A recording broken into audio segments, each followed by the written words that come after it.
Hello दोस्तों, कैसे हैं आप सब। स्वागत करते हैं एक और नई वीडियो में। तो आपके सामने एक वर्ड दिख पा रहा होगा जिसको आप रीड करो या फिर स्पेल करो। आप क्या करोगे इसको स्पेल? CONVERSATION। क्या पढ़ोगे इसको? कन्वर्सेशन। क्या पढ़ोगे इसको? कन्वर्सेशन। जैसा कि हम लोग सभी पढ़ते आ रहे हैं, इसको कन्वर्सेशन ही पढ़ेंगे, ठीक है। लेकिन यहाँ पे जो है आपको कुछ देखने को मिल रहा है कि यहाँ पे CONVER तो कन्वर, चलो ठीक है, SS से ठीक है। लेकिन जब TION की बारी आती है तो टी से हम लोगों ने क्या पढ़ा? ट होता है। जिस प्रकार इंग्लिश वर्णमाला होते हैं, अल्फाबेट होते हैं, उसी प्रकार हिंदी वर्णमाला होते हैं, है ना। तो जो हम लोगों ने किया था ट्रांसलेट कि के से होता है क, के एच से होता है ख, उसी प्रकार टी से होता है ट। तो जब इसको अगर हम लोग रीड करेंगे तो कन्वर्सेटन, शेटन होना चाहिए ना, क्योंकि टी से ट है। जबकि ये शेटन ना हो कि सेशन होता है। क्यों होता है? तो यही चीज आज हम लोग इस वीडियो में सीखेंगे। और ऐसे ही 3 अननोन फैक्ट्स हम लोग जानेंगे कि किस प्रकार से हम किसी वर्ड को स्पेल करते हैं, ठीक है। कुछ इसके ग्रामर के रूल होते हैं, कुछ स्पेलिंग रूल होते हैं, जिसकी वजह से हम लोग टी को ट न पढ़ के टी को श पढ़ते हैं। इसी प्रकार और भी 3 ऐसे फैक्ट हम लोग पढ़ेंगे। तो वीडियो पे बने रहें। तो चलिए वीडियो को स्टार्ट करते हैं। तो फैक्ट नंबर 1 हमारे सामने आ चुका है, जो कि आपको बताना है। जैसे अगर हम एक वर्ड को लिखते हैं PUT, आप इसको क्या पढ़ोगे? एंड BUT, आप इसको क्या पढ़ोगे? ठीक है। जनरली आप इसको पढ़ोगे PUT जो होता है वो हमारा होता है पुट, वहीं पे जो BUT होता है वो हमारा होता है बट। ऐसा क्यों? यूटी इसमें भी है, लेकिन इसमें पी है, इसमें बी है। तो जब पीयूटी को पुट तो बीयूटी को बुट क्यों नहीं? अगर बीयूटी को बट तो पीयूटी को पट क्यों नहीं? तो यही चीज आज हम लोग फैक्ट नंबर 1 में जानेंगे कि ऐसा क्यों होता है। तो ऐसा कुछ हमारे स्पेलिंग रूल की वजह से होते हैं, ग्रामर रूल की वजह से होते हैं, जिसकी वजह से हम लोगों को पीयूटी को पुट और बीयूटी को बट पढ़ना पड़ता है। तो चलिए देखते हैं क्या इसमें रूल अप्लाई होता है। जैसे कि आप लोग जानते होंगे कि अल्फाबेट्स ए से लेकर जेड तक होता है, ठीक है। ए से लेकर शुरू होता है और जेड में वो खत्म होता है। तो रूल क्या होगा? रूल ये होगा कि ए से लेकर एन तक, क्या ए से लेकर एन तक में अगर कहीं पे आपका यूज हो रहा है यूटी, किसी लेटर के साथ यूटी यूज होता है, तो उस जगह पे हम लोग अट का यहाँ पे प्रोनाउंसिएशन करेंगे। वहीं पे एम से लेकर जेड तक के बीच में कहीं पर किसी लेटर के बाद यूटी आता है तो वहां पे हम लोग उसको उट का उच्चारण करते हैं।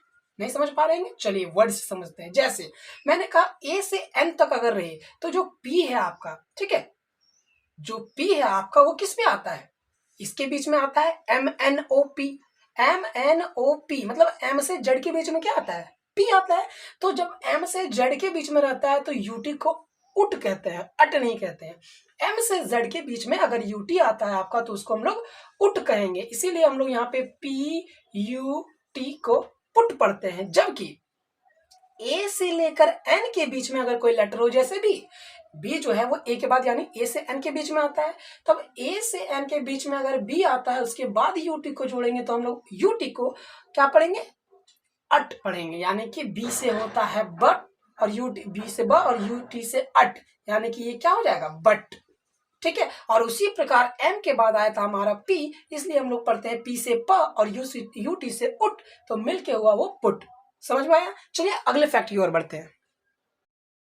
फैक्ट नंबर 1 में हम लोग कुछ वर्ड्स भी लिख लेते हैं ताकि मेरा जो कंफ्यूजन है वो दूर हो जाए, आप लोगों का कंफ्यूजन जो है वो दूर हो जाए। तो चलिए हम लोग लिखते हैं। जैसे BUT, ठीक है, CUT, ठीक है, देन आपका NUT, HUT एंड लास्ट में इधर लिखते हैं PUT। अब मैंने क्या बताया था कि ए से एन के बीच में अगर आए तो वो यूटी अट पढ़ाएगा। क्या पढ़ाएगा? अट। यानी देखिए बी जो है ए से एन के बीच में आता है, सी जो है ए से एन के बीच में आता है, एन और एच भी आता है ना। अब लोग एच क्या, देखो HIJKLMN, एच की बात आता है, कंफ्यूज नहीं होना है। तो ए से एन तक में अट पढ़ाएगा। BUT बट, है ना, CUT कट, NUT नट, HUT हट। लेकिन इससे जैसे ही आगे आता है वो आपका उट पढ़ाना शुरू होता है। एम के बाद, एन के बाद जो आता है आपका उट पढ़ाना शुरू हो जाता है, पुट। अब यहाँ पे आप दूसरा नहीं ले लेना, MUD मड पढ़ाता है, हम UT का यहाँ पे बात करते हैं। UD अलग चीज है, वो है ही नहीं इसमें, ठीक है। ये रूल था आपके यूटी के लिए, मतलब फैक्ट नंबर 1 को हम लोग कह सकते हैं यूटी वाला रूल, है ना। तो अब आते हैं हम लोग अपने सेकेंड फैक्ट पे। तो दोस्तों फैक्ट नंबर 2 हम लोगों के सामने आ चुका है, जहां पे आप देख पा रहे होंगे कि लिखा है के कहाँ साइलेंट होता है। जी हाँ, के कहाँ पे साइलेंट होता है, ये हमारा फैक्ट नंबर 2 के अंतर्गत आता है। जैसे अगर एग्जांपल में हम लोग लेते हैं एक वर्ड KNIGHT, इसको आप क्या पढ़ते हो, कनाइट? नहीं, इस वर्ड का जो उच्चारण होता है वो होता है नाइट। और भी कुछ वर्ड है जैसे KNOW, इसको हम लोग क्या पढ़ते हैं, कनो? नहीं, इसको हम लोग पढ़ते हैं नो, ठीक है। उसी प्रकार है KNIFE, इसको हम क्या पढ़ते हैं, कनाइफ? नहीं, इसको हम लोग पढ़ते हैं नाइफ, है कि नहीं। और जैसे एक वर्ड ले लेते हैं हम लोग, बहुत ही फेमस वर्ड है KNOWLEDGE, इसको हम लोग कनॉलेज नहीं नॉलेज पढ़ते हैं। जब बच्चे शुरुआती तौर पे अपना प्रोनाउंसिएशन सीखते हैं उस समय वो इसको कनॉलेज, कनाइफ, कनो, कनाइट इस प्रकार से वो पढ़ सकते हैं, क्योंकि उनको पता नहीं होता है।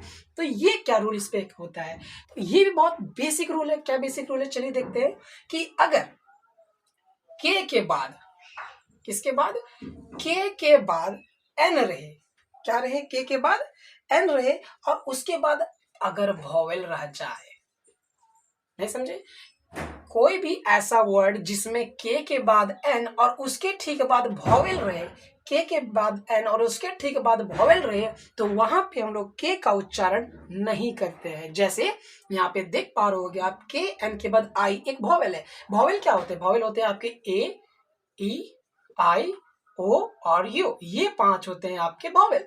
तो के एन के बाद आई वॉवेल आ गया है, के एन के बाद ओ वॉवेल आ गया है, के एन के बाद फिर आई वॉवेल आ गया है, के एन के बाद फिर ओ वॉवेल आ गया है। तो जहां पे के एन के बाद वॉवेल आ जाए वहां पे हम लोग के का उच्चारण नहीं करेंगे, ठीक है। समझ में आया। चलिए हम लोग फैक्ट नंबर 3 की ओर बढ़ते हैं। तो फैक्ट नंबर 3 हमारा क्या था, जिसको आपने स्टार्टिंग की वीडियो के स्टार्टिंग में भी देखा है ना, थंबनेल में भी शायद आपने देखा होगा। तो फैक्ट नंबर 3 हमारा क्या है, जो ज्यादा इंपॉर्टेंट भी है, ज्यादा कॉमन भी है, ज्यादा यूज भी होता है। जैसे इसको पहले हम लोग समझ लेते हैं कि इसका रूल क्या है, कि टी के बाद, क्या समझा था हम लोगों ने, कि टी के बाद अगर 2 वॉवेल आ जाए, कोई भी ऐसा वर्ड जिसमें टी के बाद 2 वॉवेल आ जाए, तो वहां पे हम लोग टी को ट नहीं पढ़ेंगे, टी को हम लोग श पढ़ेंगे। कैसे, एग्जाम्पल लिया था हम लोगों ने कन्वर्सेशन, CONVERSATION, कन्वर्सेशन। आप देख पा रहे होगे कि यहाँ पे टी के बाद 2 वॉवेल है, आई ओ। अभी हम लोगों ने वॉवेल सीखा था कि ए, ई, आई, ओ और यू होते हैं हमारे वॉवेल्स, ठीक है। तो कन्वर्सेशन में टी के बाद 2 वॉवेल देखने को मिल रहा है ना, इसलिए हम लोग टी को ट न पढ़ के श पढ़ते हैं, ठीक है।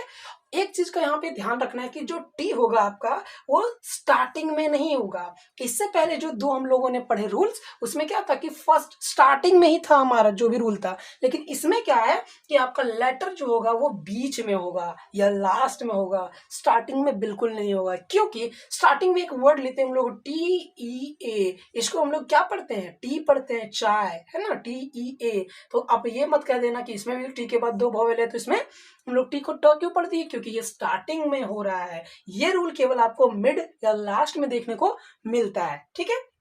यहाँ पे TEA टी ही पढ़ाएगा, ठीक है, ये स्टार्टिंग में नहीं होता है। ऐसे और भी वर्ड्स हैं हमारे, जैसे कन्वर्सेशन हम लोगों ने एक वर्ड लिया, और भी हम लोग ले लेते हैं। जैसे हमारा हो सकता है इवापोरेशन, आप लोगों ने बहुत ही सुना होगा इवापोरेशन, वाष्पीकरण, इवापोरेटन नहीं, इवापोरेशन, क्योंकि टी के बाद 2 वॉवेल है। फैक्टराइजेशन मैथ में पढ़े होंगे आप लोगों ने, FACTORISATION, फैक्टराइजेशन। उसी प्रकार होता है कंडेंसेशन, है ना। इस प्रकार के हमारे जो रूल्स होते हैं इस प्रकार फॉलो करते हैं ताकि बच्चे को समझ में आए और वो गलत ना पढ़े, सही पढ़े, ठीक है।